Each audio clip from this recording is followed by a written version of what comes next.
Welcome to Small Town Times. I'm really excited to have my first photography teacher here, Mike Demorier. Thank you for coming to the studio. You're welcome. We're going to talk shop. That's all we're going to do is talk about photography. Talk shop. Yeah, Good. right. You brought some photography with you, and I wanted to have you talk about it. I'll put it up on the display here. And I love this shot right here. It's just the contrast, the mood. What did you do to make that? Simply, it's a black and white shot. Mm-hmm. It's one of the areas, actually, which I have a problem with at this moment. We talked about that before because it's first Rocky. Yeah. We lived there, and I always thought it was an open space for everybody to use. Kids from the neighborhood, everybody played there. Actually, our kids grew up there because we lived in the townhouses. And it was a really great place for kids. Mm-hmm. All that has now disappeared, of course. Yeah. Although I don't know if if it ever comes back. But yeah, a resident there has fenced it off, eh? Yes. I did actually made some inquiries about that. Yeah. And a few people have. I don't know where it all went, but what I did learn was it's somebody was going to have to pay for a survey, and it looked like the city didn't want to pay to find out that the guy might actually have that property as part of his deed. But there was that kind of thing going on. I'm not 100% sure, but it was like leaning towards it's quite possible they were right and just doing the wrong thing, right? You can be right and do something wrong. Yes, I still think they should look into that. Mm-hmm. In the 70s, when we just moved up here, Jean-Jacques Blais, if you can remember him, yep. He was a young lawyer, and he was here, and he was hired by the city to look at all the properties along the lake. Mm-hmm. And he discovered on the west part, from Main Street and then up there in that area, people had their rights to that, but not in other places. Mm. And that's when they started to open up for people the entrance to the lake, because that was all, people just closed all that stuff off, but that wasn't Theirs to close off? No. Yeah. But of course, the city doesn't want to go in that problem anymore at this point, you see. And if you look around very quietly, all those places are being closed down by people too. They just take it over. That sure didn't take us long to get political, eh? That's true. It captures a lovely, iconic part of Lakeshore and Lake Nipissing. Yes, it's originally shot in color, because I shoot everything in color, and then you work on it just like in a darkroom. Mm-hmm. The same thing. You use the contrast, and you use drama. You can add the drama to the photographs, which I like, and I still like doing lots of black and white. Actually. Mm-hmm. Yeah. Well, that's excellent. I see so many different tones here. Like it doesn't seem black and white. It seems black, white, and every gray between. So I'll pick another one. I think this has your sense of humor in it. I photographed that. We were in Toronto. We were walking down the street there, and I forgot exactly where it was. And I saw that up in a window there, and I had to shoot it. I said, I have to photograph that, you see. Yeah. And catches your eye. Yeah, it does. That's what I think. That's what struck me when I like taking that kind of photographs too. Oh, of course, right? No, that's cool. That's a fun shot, but it's deep, right? Yeah, because you can read all kind of things in that. Oh, here's an interesting one. Okay, what kind of work did you do on that photo? What did I do with that photograph? Yeah. First of all, it was to the yearly antique car show downtown. Downtown. Is that North Bay? Yeah, it looks like it. It's in North Bay. It's in North Bay.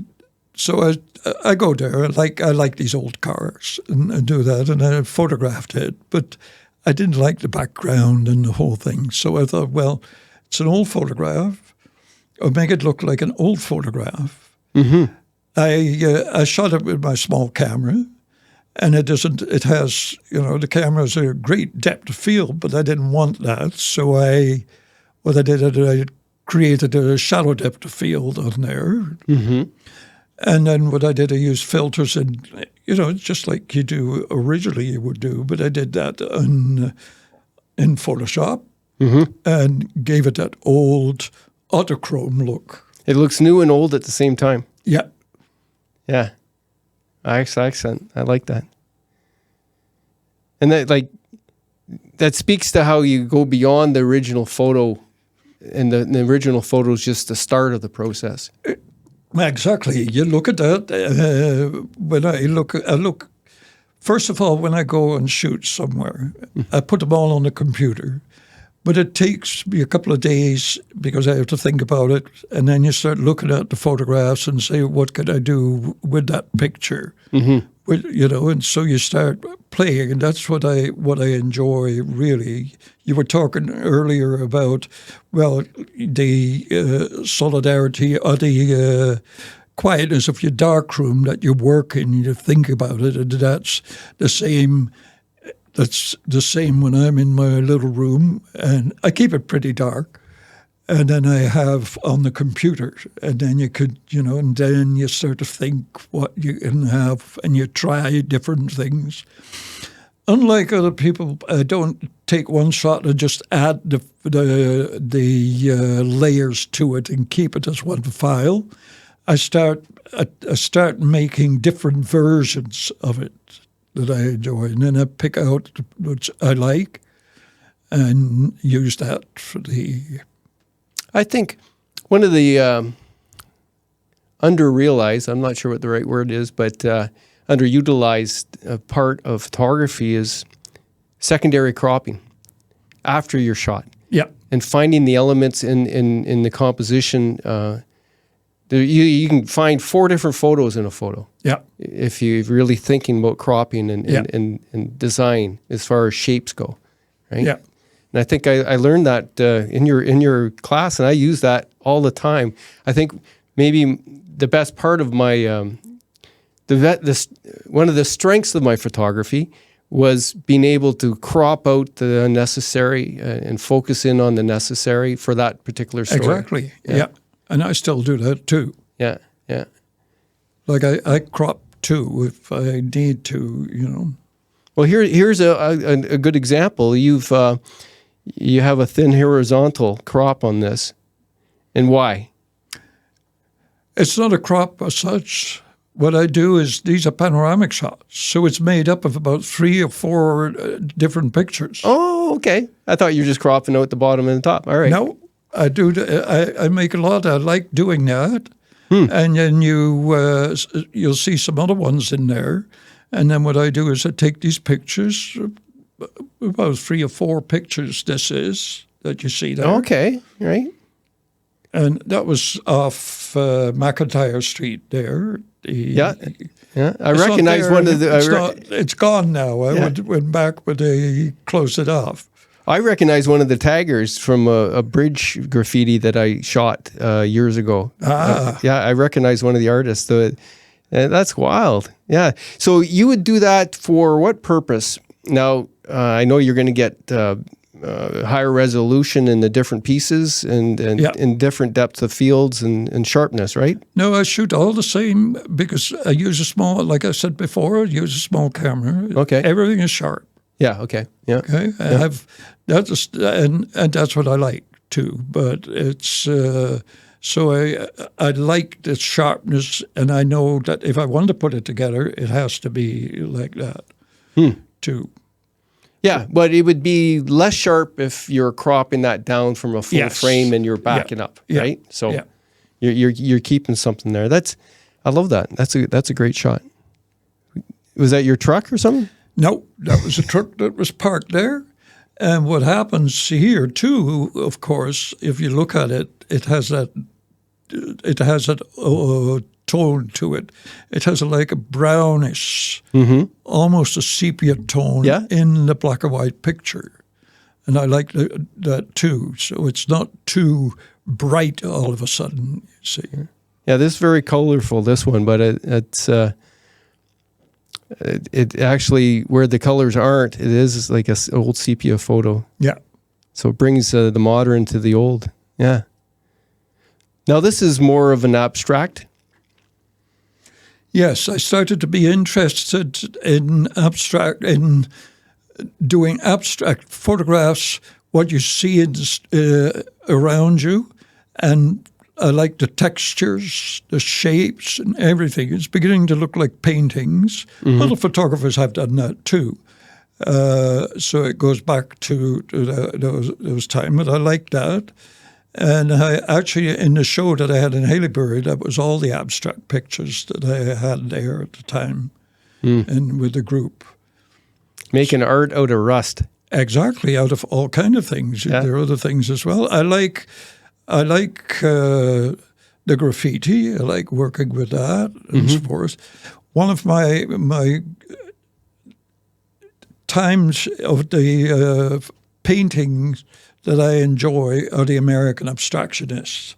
In the 1950s, they started to paint these paintings totally abstract and almost like calligraphy, some of it.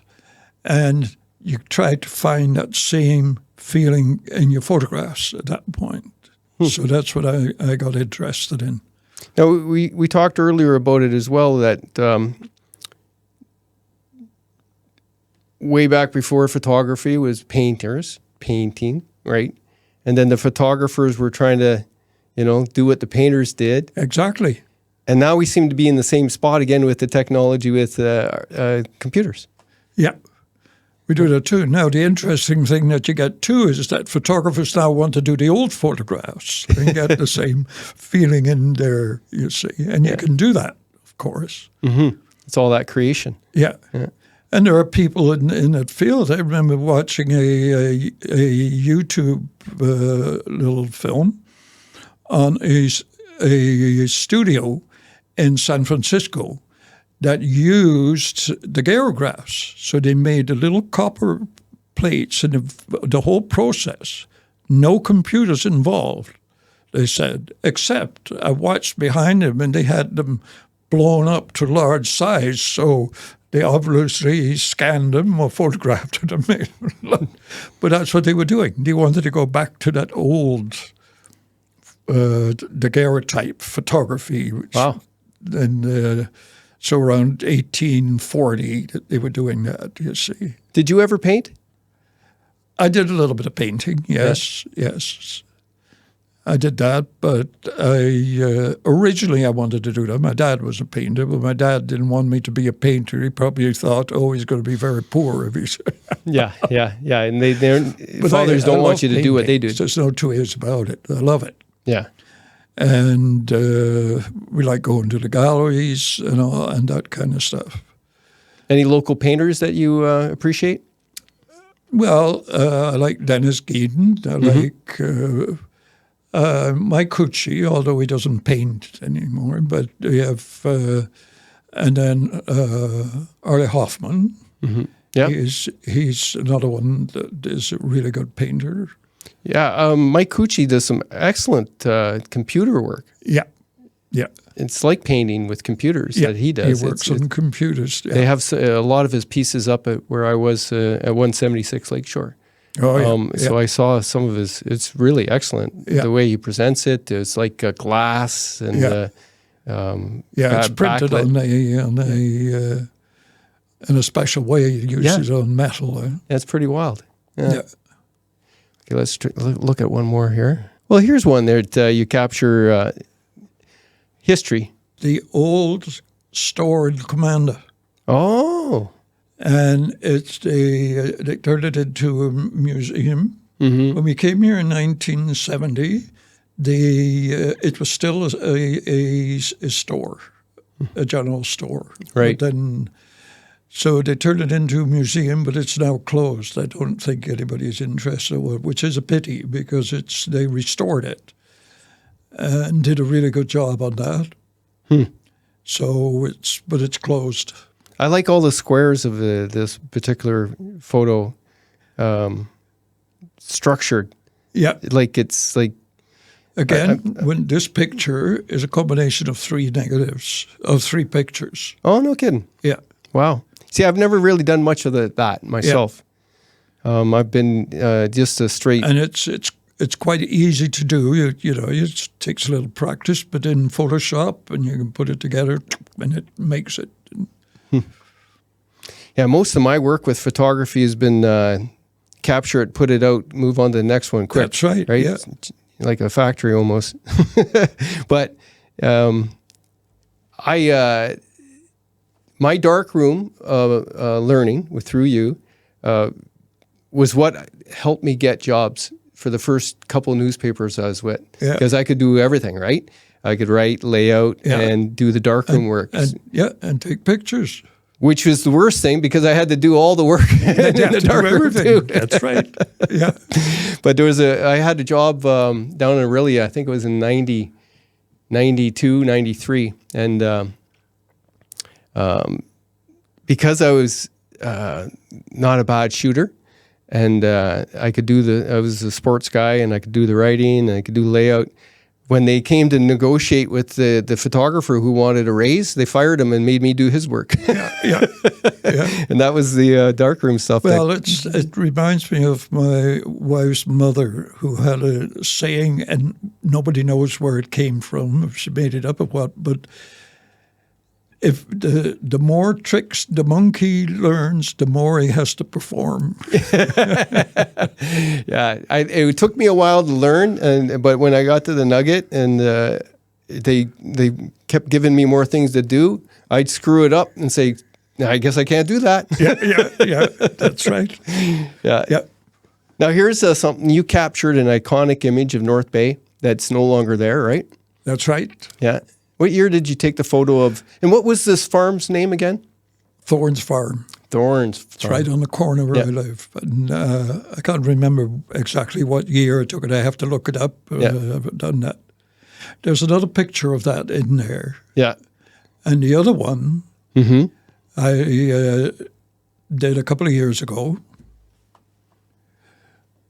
That one, it's a little bit dark on the screen. That's okay. Now here is something, because I had somebody bought the other one. This has to do with what you can do now with Photoshop and the freedom you have. Because if you look at the picture, the landscape itself is exactly as it was, but the farm is behind me. I'm standing behind, so the farm was behind me, it was in the back of the farm. I've shot this scene. So when I took that picture, the front of it was, you see, there was this, you saw that fence in there. It was, there was nothing there really that I liked. I liked the flowers. So what I did is I just moved the farm to the back. The sky, I didn't like at that point the sky. Now again, I have to say, the sky that you see was there, but I shot that a little bit earlier at another spot. So I said, I'll move that sky into it. And people say, oh, yeah, well, that's not real anymore. I said, no. Then I challenged them. There is a painting by, is it Casson, I think. He did the Anglican church in Magneto. I challenge you to go there and see if it's exactly like that. Yeah. It's absolutely not, of course, because painters, the group of seven did that all the time, of course, and painters do that. They just move it wherever they like, put a landscape behind it. Artistic license. Yeah, that's what you do. Yeah. And then I think remember we went to a show of Turner. I like Turner as the British artist. He did fantastic landscapes. Very like Beethoven, very wild and the whole thing. He painted a ruin in Britain, and that's something that somebody wanted that. They wanted a painting of it. He painted it. I've seen a photograph of that ruin. It's still there. It doesn't look at all like he has. This was, dramatic. It was the clouds and the whole thing in there. It didn't even come, the photograph didn't even come close to what that was. Yeah. I would say that artistic rendering is the only label that needs to be on something like that. Like in journalism, we wouldn't be able to publish that and not tell people this is artistically manipulated or something. You can't. Right? When I start telling now, when they just started to do that in the 90s, I remember somebody got fired. I think it was in Los Angeles. There was a fire or something.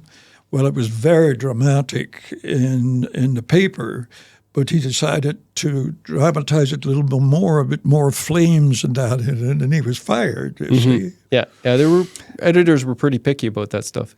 Yeah, the other thing that then read at some of the papers, magazines at that time too, you couldn't, they only allowed you to photograph in JPEG. You were not allowed to use RAW because then you can manipulate things and that. So there's a JPEG comes right out of the camera and that's being used. Yeah, you see, and that's how I shoot. And that's what they do. Yeah, yeah. Now I remember there was I didn't know there was a story at the Nugget in the Nugget newsroom. There was a photographer that was there one summer, and he was out getting the puddle shot for a rainstorm, and he staged it. He had one of his friends walk by the sidewalk and get splashed. He had somebody drive by, like it was all staged, right? Yeah. But he didn't represent that to the editor and didn't tell anybody, right? He was just being creative. He got fired. Yeah. We had some particular rules about that kind of stuff. You're not allowed.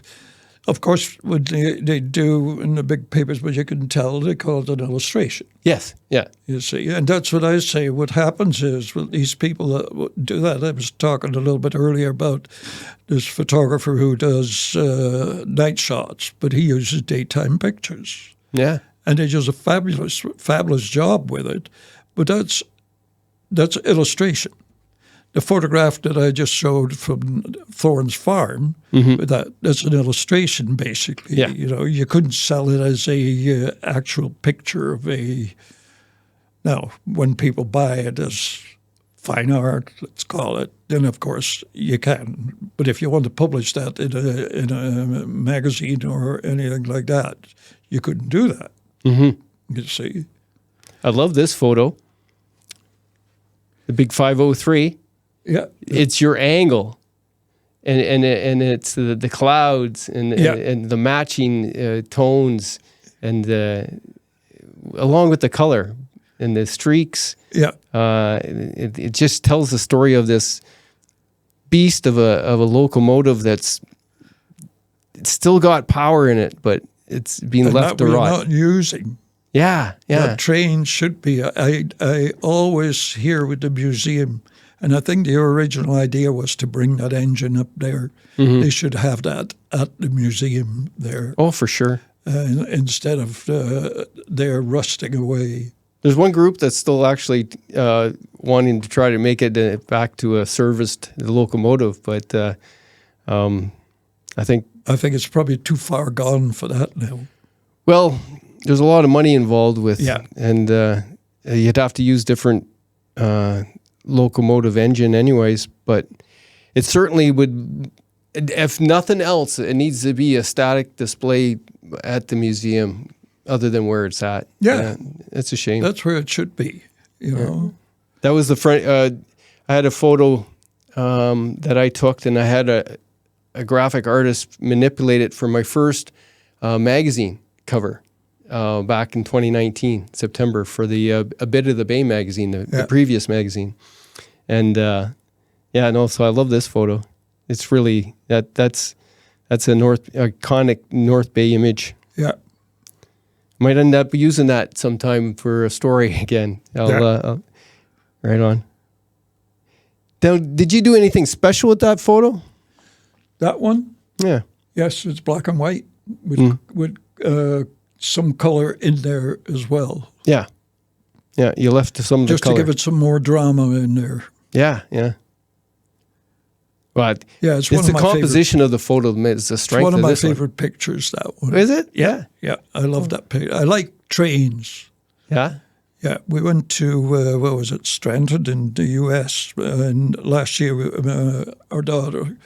our youngest daughter, took me on for 10 days to Washington, and we'd made a tour because she knew that I wanted to see trains. And they have a train museum or whatever that's open there. They had all kind of trains there. Most of them were rusting away. And the guy said to me, if you give me $50 million, we'd probably be able to do something about that. But Yeah. Why do you like trains so much? I like trains. I always like trains. I think trains we don't use them enough. I think it should be. If I look at other countries, look at China, look at Japan. Japan has a train, it goes at 500 kilometers an hour, The same in China. Ours go at 70 kilometers an hour because they have to keep up. We can't go faster than freight trains, okay? And it's the same in the States. But I like the travel. It's far more comfortable than when you sit in a plane. No, I don't do planes. When we went to Holland, I had to go on a plane, but I don't. I do not go on. I said I swore I'm never going on a plane again. It's such a polluting industry. It's unbelievable. And I don't want to add to that. The trains, if we could do far better than what we have at the moment, it's expensive. But if you look at some place, it's expensive in Europe too. And what happens is with people there, they go, you can fly for $40. I have a sister living in Brussels, and she has friends in Rome. Cost you about $45 to fly to Rome. The train takes you ages. Besides, you have to go, then you come to the border and you have to change trains and the whole thing. But there are the trains are fast. You can get from Amsterdam to London in a few hours. It's easy. For us, it's not that easy to get it. Here we can get a train, for crying out loud. No. Well, hopefully they get the passenger thing happening again, and look forward to that. But fingers crossed. Yes. Yes. Fingers crossed when they make the promise. Yeah. We'll see. Now here's your eye just catching something that's really kind of cool, right? That's just knowing what's neat, right? We walked by. It was with our son-in-law. We were in Ottawa. Okay. And we came by this truck. Now, as you can see, it's fenced in. You can't get to the front. It was there, so you had to photograph it like this. I was amazed when I saw that. I said, who allows that on the road with all the lights and everything that this guy has on there, right? Yeah, that's unusual. Yeah. That's cool. I loved it. I thought it was a terrific picture. Well, what I like about photography like this is that, it's solidly composed, obviously, but it was an easy snap. But it's the eye, and it's just the fun. A lot of it's people having walk fun. by all kind of stuff. Yeah, it's just fun. They don't notice it. Or when they notice it, it's fun, and then they walk on. But when you think about what these people did with that, they go on holiday, obviously, with that. Yeah. They probably an older couple that have that, you see. And they certainly probably have a trailer park or friends that just love them because they're absolutely eccentric. Yeah. The whole thing was like that. Yeah. Now this photo is a little bit more artistic. Yes. What did you do here? I manipulated that in again, you see I put the border around it and that. But it is an actual picture. It's a reflection. Mm-hmm. And I like that when I'm really intrigued with reflection because you look behind you and you look ahead of you in one image as this. And I do that all the time. Of course, I change the color. start again, a black and white. I like a combination of black and white and add color to the picture itself that's in there. But it is a reflection in a window. Yeah, no, I like that. And, the reds, dominate, but many different tones, right? Yeah. Yeah, no, I've always been engrossed with reflection photography myself. Like I said before, we talked about AI, and it intrigues me. On the other hand, I have a friend who's very worried about it. I'm not that worried about, well, at my age, of course, you don't worry about it. But I'm not that worried about it, that it will take over everything that we do and that we are going to be the serfs to a computer or a piece of thing. On the other hand, of course, people are using it to do exactly that, to get rid of people, but I'm not at the point there, I believe, that the machine is going to think and reason like we do. It can't, because you still need the input. Is it going to change a lot of stuff? Absolutely. I'm absolutely convinced of that at this point. But I don't think you can stop it. No, I don't think you can stop anything. And some people are going to use it for bad intentions. Absolutely. And some people are going to use it for good, and they're going to make something of it. Yeah. I'm not, as a creator myself and a storyteller, I'm not afraid of it, because I know what has been able to get me to the point I'm at has been hard work and constant learning. And the number one thing that I am able to do is I find utility with my photos. I make use of them, right? Yeah. That's my gig, is that I find a way to make use of it, and I become it's part of a larger thing. And that takes ingenuity and imagination. Yeah. And also knowing the market and the people I want to impress or serve with the art, right? And I really can't see somebody being able to figure that out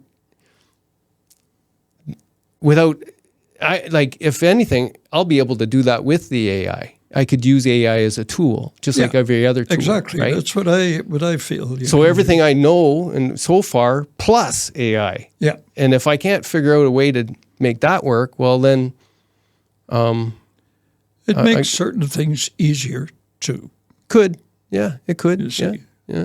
And it could actually, I was listening to a podcast just this morning about it, and what they were saying is it can do the work that you don't really want to do, but you have to do because it's part of your workflow. But chopping up videos to make them into little pieces so people can have little bite sizes, well, that's a lot of work. Because you got to, you have to cut the video, you got to resort of do this, that, and the other thing. That can be automated. And it is, right? So that would free me up to actually do the interviews and to write the stories that I want to write. So I'm not afraid of it. I think some people are going to spend a lot of time with it, and some people are going to use it for bad intentions and recreate things. Oh, absolutely. But I think the more ingenuine, the more value for genuine, right? Because sloppy reproductions or reproductions that are fake, they can't have the same value as a real, genuine piece of art, I don't think. No. Yeah. I agree with you. So what's your next project? My next project at this moment, I think I'm starting to look at putting my pictures, different themes, and make small books out of this moment, because I got so much stuff. The other because the problem that you have is going around taking pictures, and after a while you have these pictures. Say, well, I've done this before, and I've seen that before, and I have these. And make use of what you've already taken. That's right. That's what I want to do. You see, and get those pictures. So we'll see how it develops. It's been a great conversation. It was fun. Very much appreciate you coming in. You're welcome. And I wanted to thank you for being my teacher. You're welcome. Appreciate that. I enjoyed having you.